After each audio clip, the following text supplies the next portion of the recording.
99% of the hurt that we experience, stress, anxiety, and anguish, is all caused in our mind by the way that we think. Only 1% of harm of that stress and anxiety is caused by the event itself.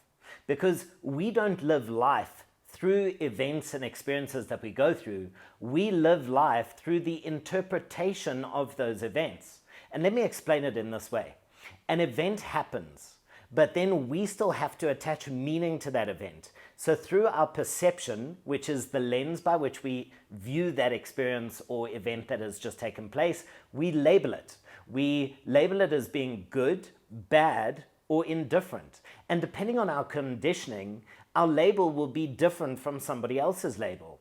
So you can have 10 people who witness the same experience or the same event, but they each perceive it in a different way. So the event takes place, you perceive the event, you attach a narrative, so you tell a story about that event, and that now is what creates your thinking of what has taken place. Now then your thoughts determine how you feel, and your thoughts and feelings determine what action you take. And you can absolutely train yourself that in every situation, you look on the bright side. You look for the good. You look for the silver lining. Or you could also be the type of person that no matter what is happening in your life, you keep looking for the bad. You see the dark. You see the shadow. And this becomes mindset mastery when no matter when things are not going your way, especially in those moments when things aren't going your way, you can flip the script, you can shift your perspective, and you can choose an empowering thought. Because if you're choosing an empowering thought, you're going to feel good. If you're choosing a disempowering thought, you're going to feel not so great. You're going to feel anxious or stressed out. This is why your thoughts create your feelings. So often when I lose a client, let's say I've worked really hard on a deal and I lose a client, it's like that moment of disappointment, but I always remind myself, everything is the perfect experience that I need to have. Whether that's a breakup, whether it's losing a deal, whether it's something not going my way, I have conditioned myself to say, thank you, God. I know that this is happening for me, not against me. I know that life is here to serve me and push me to the next level, not hold me back and keep me stuck.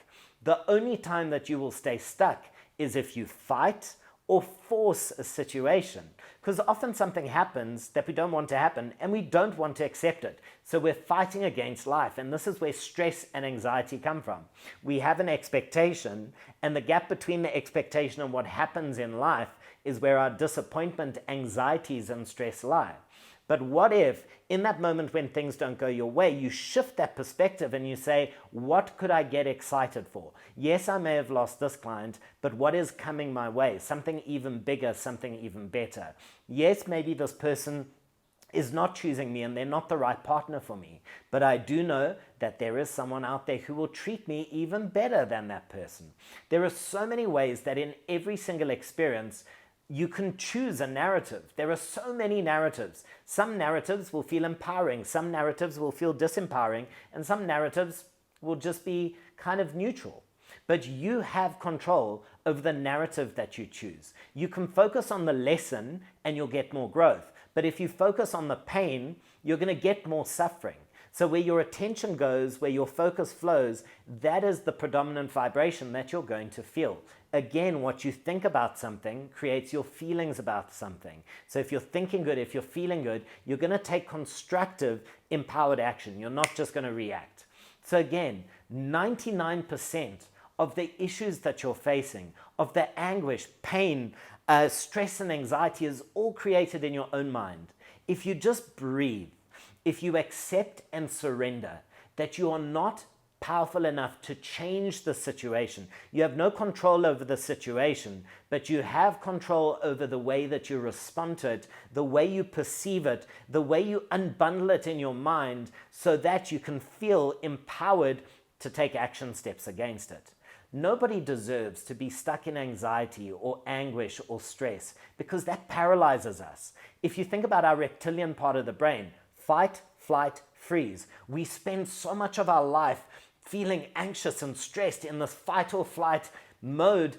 This is why we're getting sick cortisol and adrenaline are continuously being released in our bodies, we are not just breathing, our breath is shortening, we are tightening up, and that's why sometimes we feel we're in survival mode. But I want to help you to shift from just surviving to thriving. And the first thing to do is to acknowledge that 99% of your problems are all created in your own thinking. Regardless whether someone's left you, whether you've lost a business deal, whether you're in a financial predicament, whatever's going on in your life, it's the sum total of choices that you've made. It's decisions and it's actions that you've taken in the past that have led you to where you are today. And if you take 100% ownership and you realize that you can go back, you're not just the author of future chapters, you can go back and rewrite and reprogram any narrative that doesn't suit you or that doesn't feel good. And I'm going to teach you how. That's what I teach in Get Over It. OVA, Ownership, Vision, Action, and how you can go back and rewrite the script if it's not sitting well with you. So acknowledge that 99% of the issues are created in your own head. Now you can feel empowered that if they are created in your own head, you can now recreate them and take a disempowering event or experience, transform it into an empowering run where you can help others. No matter how stuck you were, if you were dealing with pain, challenges, and obstacles, if you've navigated through that pain, if you've overcome that challenge or obstacle, you're now perfectly positioned to help the person that you once were. So you can now share your experience of how you overcome that experience, how you reprogrammed it in the mind, and that's our ultimate purpose, to serve others. So again, whatever you are facing right now, most of the stress and anxiety is in your mind. And once you reprogram the narrative, once you understand, we feel stressed and anxious when we think there's only one way, when there's only one narrative.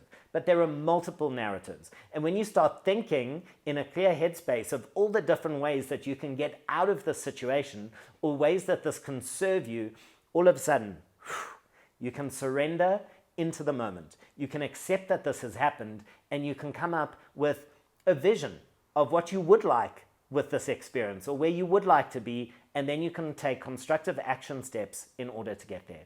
Do you relate to this? How much of the time do you stay stuck in your own thinking? How often do you create a mountain out of a molehill, and how often do your own thoughts work against you and create that sense of stress and anxiety?